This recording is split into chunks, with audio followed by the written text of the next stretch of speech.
Hello students, this is Subodh sir and I welcome you on my YouTube channel.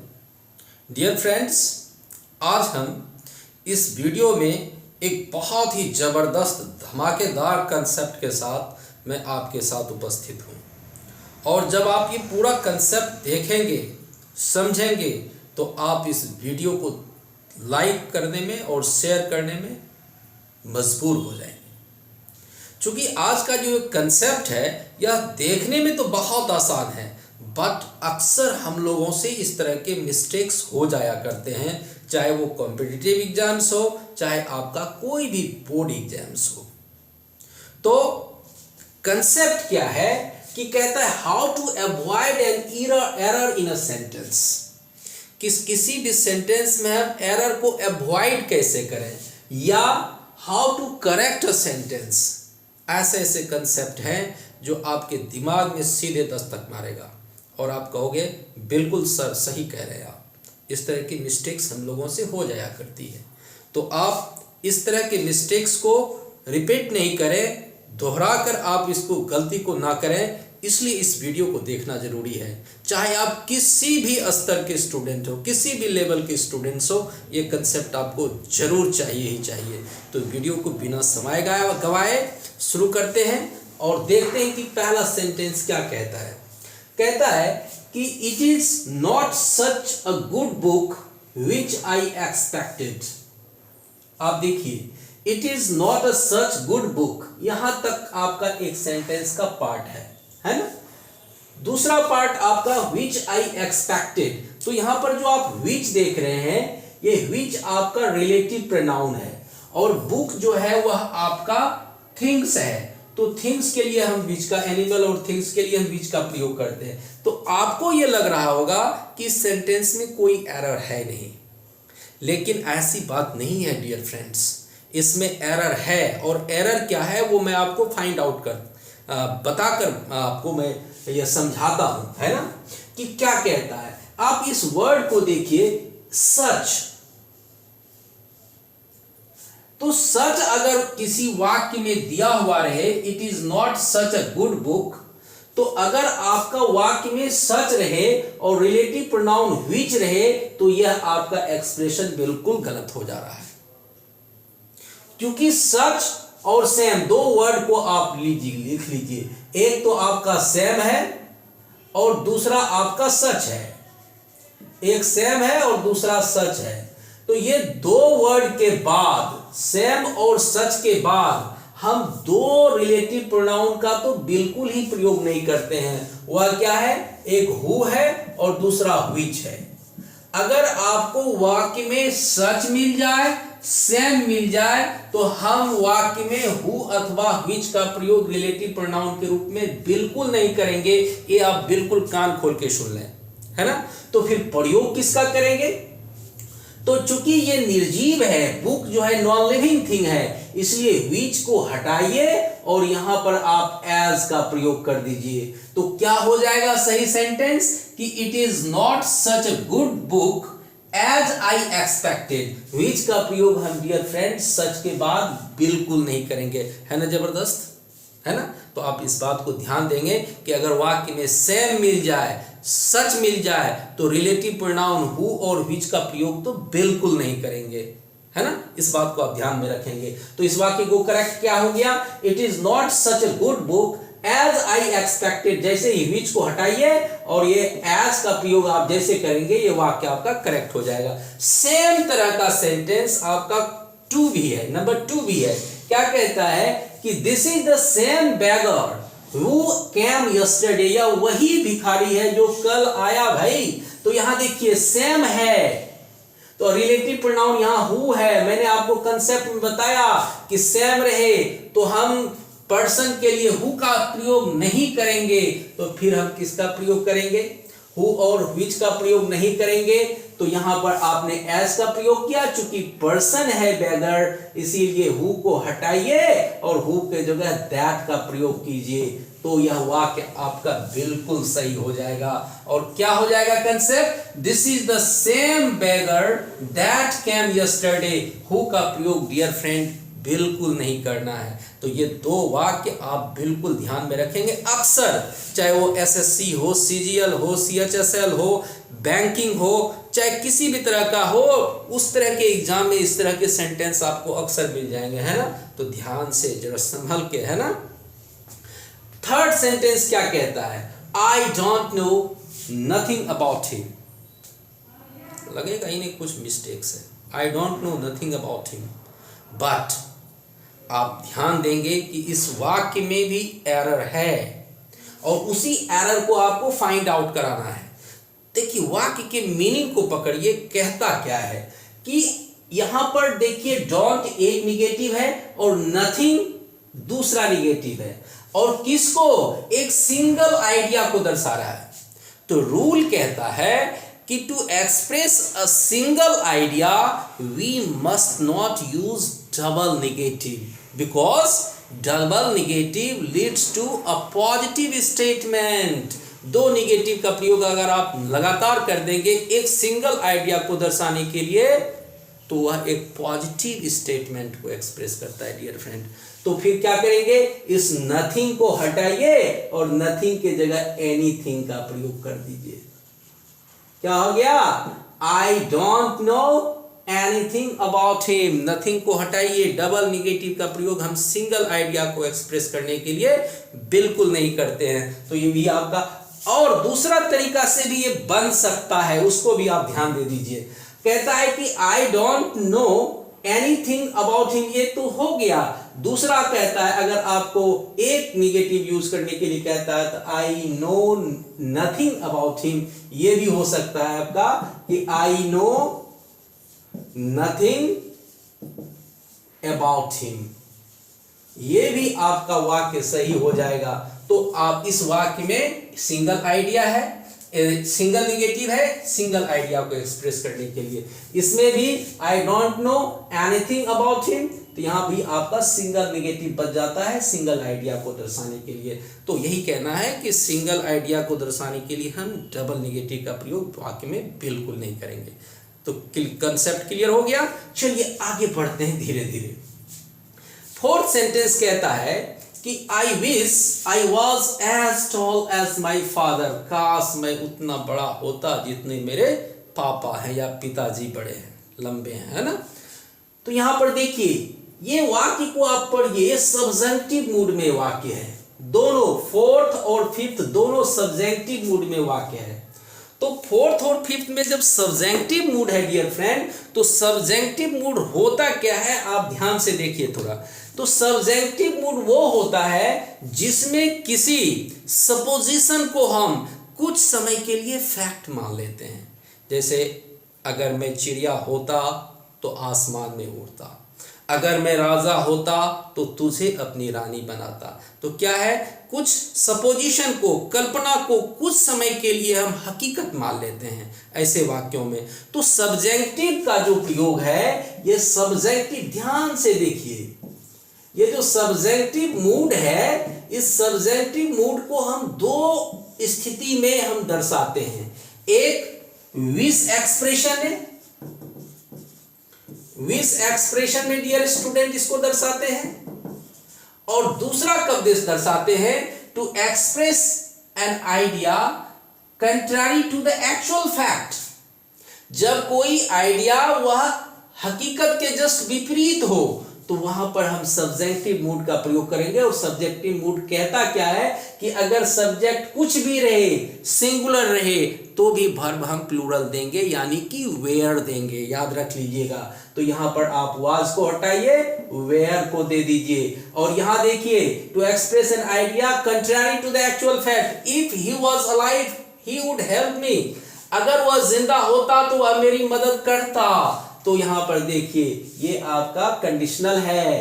तो यहां पर आप he was को हटाइए और यहां भी आप वेयर कर दीजिए। सब्जेक्टिव मूड में यही होता है कि अगर सब्जेक्ट सिंगुलर भी रहे तो वाज का प्रयोग नहीं करेंगे। अगर सब्जेक्ट यहां फोर्थ में देखिए, अगर आई भी रहे तो हम वाज का प्रयोग नहीं करेंगे, क्योंकि ये विश एक्सप्रेशन में सब्जेक्टिव मूड में हम सब्जेक्ट सिंगुलर के साथ बी वेयर का प्रयोग करते हैं, और कंडीशनल में हम सब्जेक्टिव मूड में क्या करते हैं, सब्जेक्ट ही भी रहे तो हम वहां पर सिंगुलर वर्ब का प्रयोग नहीं करते हैं। यानी कि इस संदर्भ में हम एसएसपीपी फॉर्मूला को फॉलो नहीं करते हैं, सिंगुलर सब्जेक्ट सिंगुलर वर्ब और प्लूरल सब्जेक्ट प्लूरल वर्ब, इस आइडिया को हम फॉलो यहां पर नहीं करते हैं।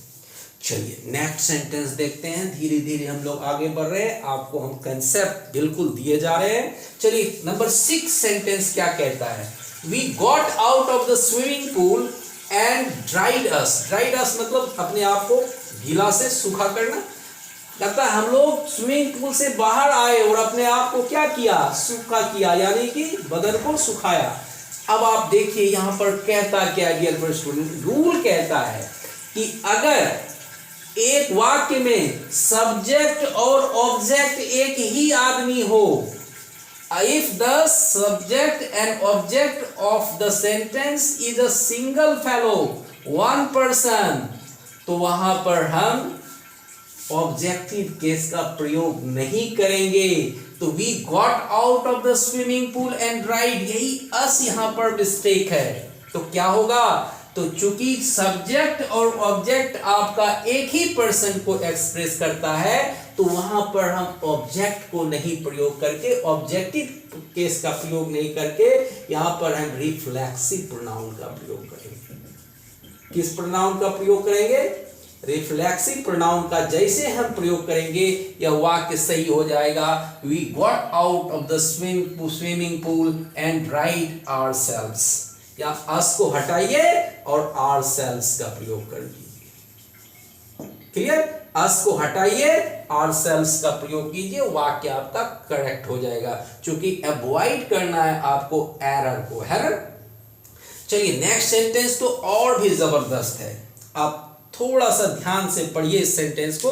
और कहता क्या है, you they and we must work together. देखिए इस वाक्य में 3 पर्सन है, फर्स्ट पर्सन, सेकेंड पर्सन और थर्ड पर्सन। कहता है कि अगर वाक्य में तीनों पर्सन का प्रयोग हो, यानी कि फर्स्ट पर्सन का भी प्रयोग हो, सेकेंड पर्सन का भी प्रयोग हो, थर्ड पर्सन का भी प्रयोग हो वाक्य में, the correct order of the pronoun is 1 2 3 2 3 1, यानी कि पहले हम सेकेंड पर्सन का प्रयोग करेंगे, तब हम थर्ड पर्सन का प्रयोग करेंगे, और लास्ट में हम फर्स्ट पर्सन का। लेकिन ये कब होता है 2 3 1 फॉर्मूला, ये ध्यान दे दीजिए, ये होता कब है, when the first person is singular. जब फर्स्ट पर्सन आपका क्या हो, सिंगुलर हो, तब हम करेंगे यहां पर 2 3 1, यानी second person, third person and first person. लेकिन यहां पर इस आइडिया को फॉलो नहीं किया गया है, ये कंसेप्ट यहां पर अप्लाई नहीं किया गया है। क्यों, क्योंकि वी फर्स्ट पर्सन तो है, लेकिन ये प्लूरल में है, सिंगुलर में नहीं है। तो जब वाक्य में तीनों पर्सन का प्रयोग हो, अब ध्यान दे दीजिएगा, जब वाक्य में तीनों पर्सन का प्रयोग एक साथ हो डियर फ्रेंड, और फर्स्ट पर्सन प्लूरल में हो, किसमें हो, प्लूरल में हो, तो करेक्ट ऑर्डर आपका 1 2 और 3 हो जाता है। यानी कि फर्स्ट पर्सन, सेकेंड पर्सन और थर्ड पर्सन, इस तरह से वाक्य को हम प्रयोग करेंगे, यानी प्रयोग प्रोनाउन का प्रयोग करेंगे। तो सही क्या हो जाएगा, आप ध्यान दे दीजिए, सही हो जाएगा we you and they, we you and they must work together, ये आपका सही हो जाएगा। और यहीं पर आपका जो फर्स्ट पर्सन प्लूरल नंबर में वाक्य के लास्ट में, यानी सब्जेक्ट एंड के बाद प्रयोग किया गया है, इसको आप यहां से उठाइए, और चूंकि ये प्लूरल में है तो इसका ऑर्डर 1 2 3 में लाइए, first person, second person and third person. इस प्रकार से आप इस जबरदस्त कंसेप्ट को समझ रहे हैं, है ना। क्योंकि आपको इस तरह का आपको एग्जाम में आएगा तो लगेगा कोई वाक्य में गलत है ही नहीं। चलिए आगे बढ़ते हैं और देखते हैं नेक्स्ट सेंटेंस क्या है। ये आपका एडजेक्टिव यानी कंपैरिजन से है। The climate of Kashmir is better than Shimla. ये देखिए कंपैरेटिव हो रहा है, यहाँ पर कंपेयर किया जा रहा है डियर फ्रेंड। और कंपेयर का जो ऑब्जेक्ट है यानी कि कंपैरिजन यानी तुलना का जो वस्तु है, वहां पर क्लाइमेट ऑफ कश्मीर की तुलना क्लाइमेट ऑफ शिमला से की जाती है। क्लाइमेट ऑफ कश्मीर की तुलना ये कंपैरेटिव डिग्री में क्लाइमेट ऑफ शिमला से किया जा रहा है। तो कहता है कि अगर वाक्य में कंपैरेटिव में, रूल ध्यान दीजिएगा क्योंकि ये आपके लिए इंपॉर्टेंट रूल मैं लेकर आया हूं ताकि आप इस तरह के मिस्टेक्स को बिल्कुल ना दोहराएं वाक्य में, है ना। तो क्या कहता है, द क्लाइमेट ऑफ कश्मीर। यहां देखिए ये क्लाइमेट को अगर ये वाक्य में हम यहां भी है और यहां भी अगर हम ये हिडन है, छुपा हुआ है, तो यहां भी क्लाइमेट ऑफ शिमला है, क्लाइमेट ऑफ शिमला है। तो वाक्य में दो बार नाउन का रिपीटिशन, जब वाक्य में दो बार एक ही नाउन का रिपीटिशन हो तो वहां पर हम नाउन को अवॉइड करने के लिए हम किसका प्रयोग करेंगे, अगर सिंगुलर रहेगा तो दैट ऑफ का प्रयोग करेंगे और अगर प्लूरल रहेगा तो दोज ऑफ का प्रयोग करेंगे।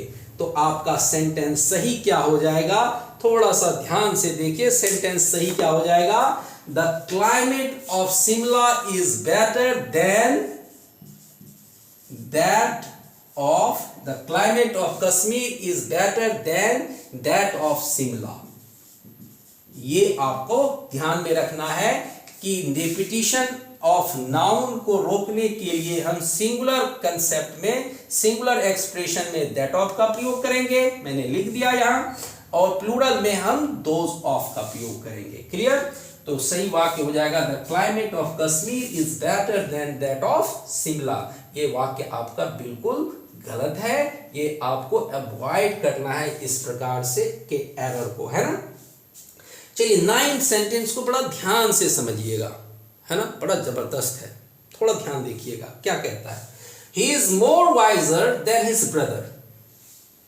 आपको लगेगा कि सर तो देन का प्रयोग किया ही गया है, यहाँ पर कंपैरेटिव डिग्री है ही, लेकिन आपको यहाँ पर ध्यान देना है कि वाक्य में हम डबल कंपैरेटिव, देखिए एक यहाँ पर मोर है और यहाँ पर वाइजर है, यानी मोर भी कंपैरेटिव डिग्री है और वाइजर भी कंपैरेटिव डिग्री है, और देन का प्रयोग तो कंपैरेटिव डिग्री के बाद हम करते ही हैं।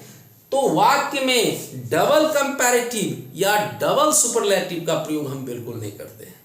ये ध्यान दीजिएगा कि वाक्य में डबल कंपैरेटिव और डबल सुपरलेटिव का प्रयोग हम बिल्कुल नहीं करते हैं। तो आपका सही वाक्य हो जाएगा he is visor then his brother. ये मोर को आप यहां से हटा दीजिए, वाक्य आपका सही हो जाएगा। डबल कंपैरेटिव नहीं बल्कि single comparative, he is visor then his brother, ये वाक्य आपका बिल्कुल सही हो जाएगा डियर फ्रेंड।